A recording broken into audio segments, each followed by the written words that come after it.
Fala pessoal, tudo bem com vocês? Bora atualizar as notícias do Timão porque tem jogo importantíssimo contra o Racing pela Sul-Americana nesta quinta-feira. E ó, tem novidades no time, mudanças na escalação, lesão de atacante e mais novidades sobre um possível racha no elenco. Tudo isso eu vou te trazer a partir de agora. Chega mais, eu sou o Chico Garcia, inscreva-se no canal. E vamos. Você já se inscreveu no canal? Tem conteúdos todos os dias aqui. Tá acostumado a ver os meus vídeos? Chegou agora por aqui? Gostou do conteúdo? Então se inscreva. É só o que eu peço para você. Beleza? Vamos lá, gente. Vamos tratar das notícias do Timão, que tem um jogo importantíssimo contra o Racing nessa quinta. Eu sei que tá todo mundo pensando no jogo contra o Cuiabá, que ficou para segunda-feira, inclusive, né? Depois do domingo de eleições. Sábado tem rodada, domingo para tudo. Na segunda-feira, o Corinthians encara o Cuiabá fora de casa, um jogo fundamental para suas pretensões dentro do Brasileiro. Tinha vencido o Atlético Paranaense na última rodada, saiu da zona.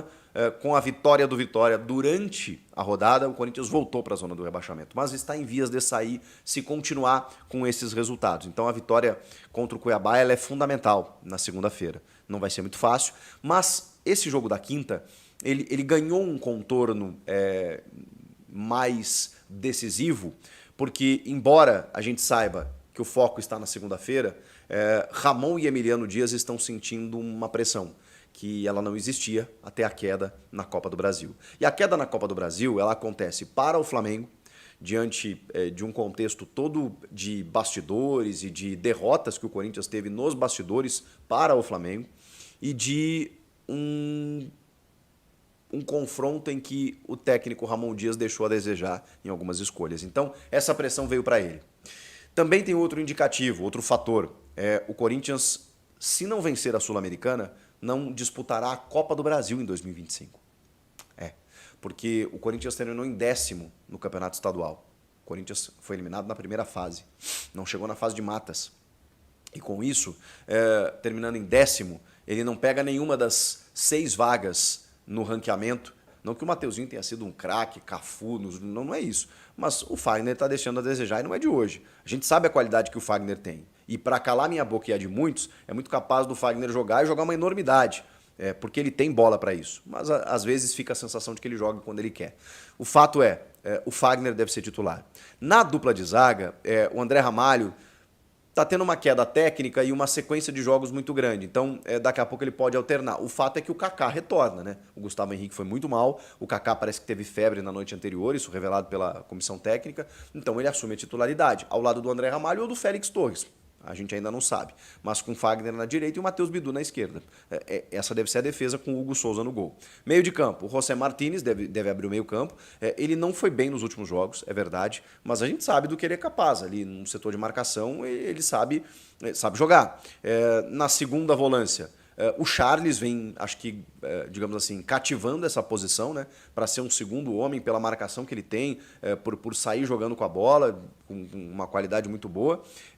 E ou André Carrilho ou Breno Bidon, que é esse segundo, terceiro homem, né? Que é esse cara que pode tanto buscar a bola na defesa quanto armar o jogo. Tanto o Breno Bidon quanto o André Carrilho possam fazer essa função. Então tem uma duvidazinha aí nesse sentido. E essa ponta do losango seria de Rodrigo Garro. Seria. É claro que eu não tenho informação aqui, mas vamos lá. Os dois jogadores que estariam descontentes com a comissão técnica de Ramon Dias e Emiliano Dias nos últimos dias. Fagner e Igor Coronado. Durante o dia, o Twitter oficial do Corinthians publicou uma foto aleatória do treinamento e tal com Igor Coronado. Foram 2 fotos, na verdade. Foram a mesma postagem com 2 fotos, colocando um 77, que é o número do Coronado. Só para dar uma moralzinha.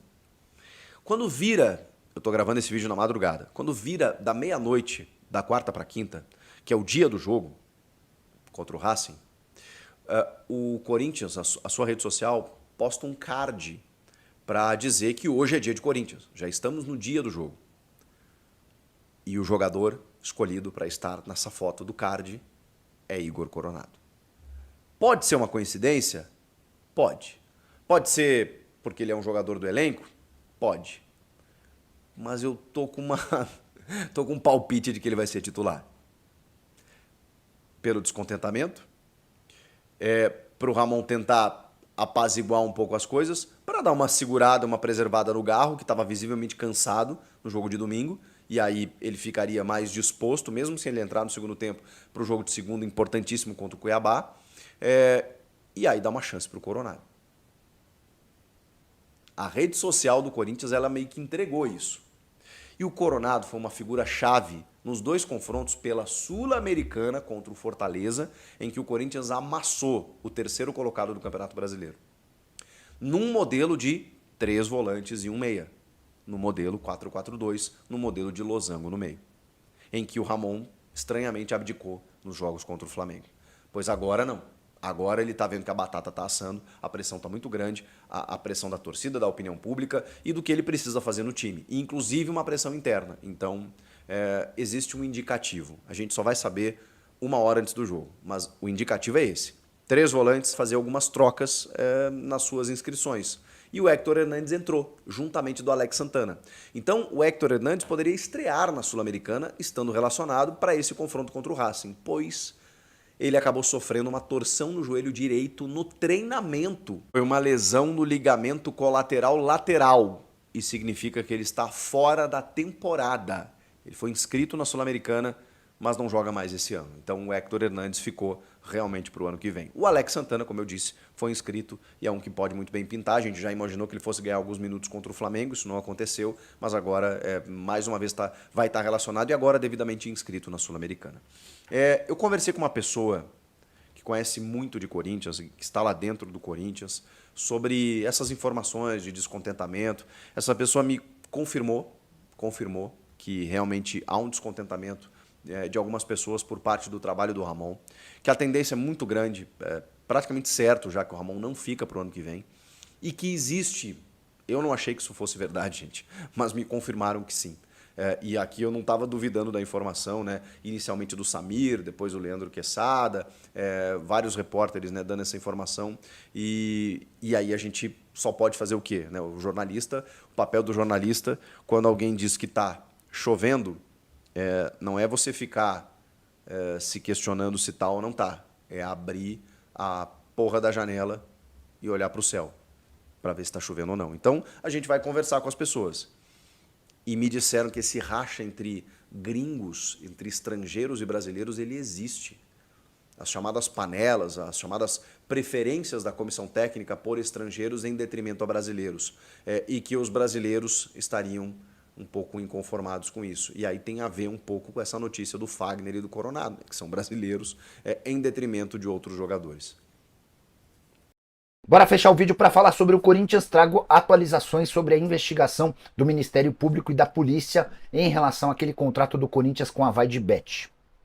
Pouco antes de gravar esse vídeo, consultei uma das pessoas envolvidas nas investigações para saber se a gente tinha alguma novidade, até porque faz pelo menos uns 2 meses, 3 meses que não há qualquer avanço nessa história. Nem o presidente Augusto Melo, nem o ex-superintendente de marketing Sérgio Moura, nem o diretor administrativo o Marcelo Mariano foram chamados, foram convocados para prestar depoimento.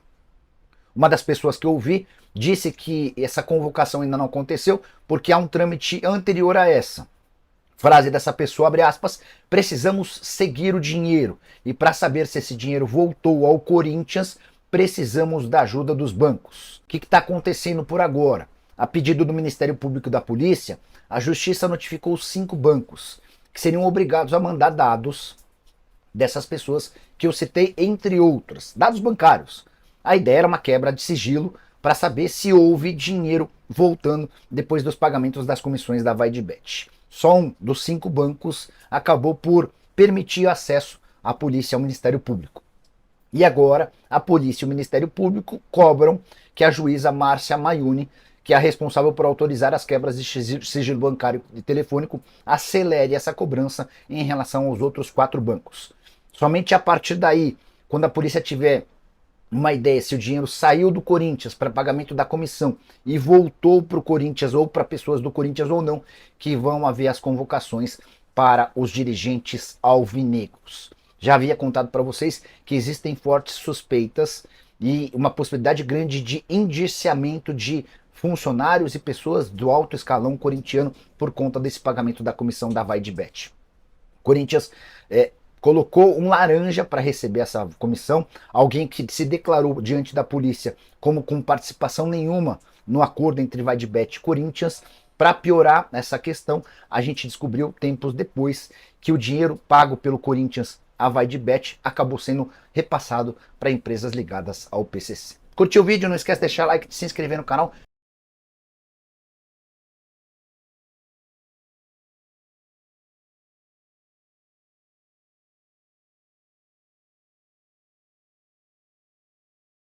Hora de falar sobre o Corinthians para contar que a pressão em cima de Ramon Dias cresce a cada dia. E em caso de derrota para o Cuiabá na próxima segunda-feira, em jogo do Campeonato Brasileiro, é grande a chance de uma reformulação grande no departamento de futebol alvinegro, mesmo na reta final de temporada. Essa informação foi trazida em primeira mão pelo craque Neto e confirmada por mim junto a uma pessoa do departamento de futebol. A ideia é que o Ramon esteja à frente do time nessa quinta-feira contra o Racing, precisando de resultado, até porque a Sul-Americana passou a ter um contexto super importante no Corinthians. Em caso de título, o Timão fatura 33 milhões de reais de prêmio, assegura uma taça e ainda garante vagas na Libertadores e na Copa do Brasil do ano que vem. Além de tudo isso, o Corinthians tem como obrigação se salvar do rebaixamento e o confronto contra o Cuiabá, na casa do Cuiabá, na próxima segunda-feira, tem um contexto extremamente importante, até porque o Corinthians está no Z4. A avaliação interna é de que se o Corinthians perder para o Cuiabá e se complicar de vez na luta contra o rebaixamento, pode haver uma mudança no comando técnico antes do confronto contra o Racing em jogo de volta na Argentina, marcado para a próxima quinta-feira. Hoje o Ramon Dias depende de resultados imediatos, no próximo jogo, no seguinte, para que ele possa se manter contrato até dezembro de 2025. Só para completar, contar que 10 jogadores do Timão com enorme identificação com o clube acabam de entrar com processos contra o Timão. Renato Augusto cobra 5 milhões e 400 mil, o Gil exige na justiça 11 milhões e 300 mil.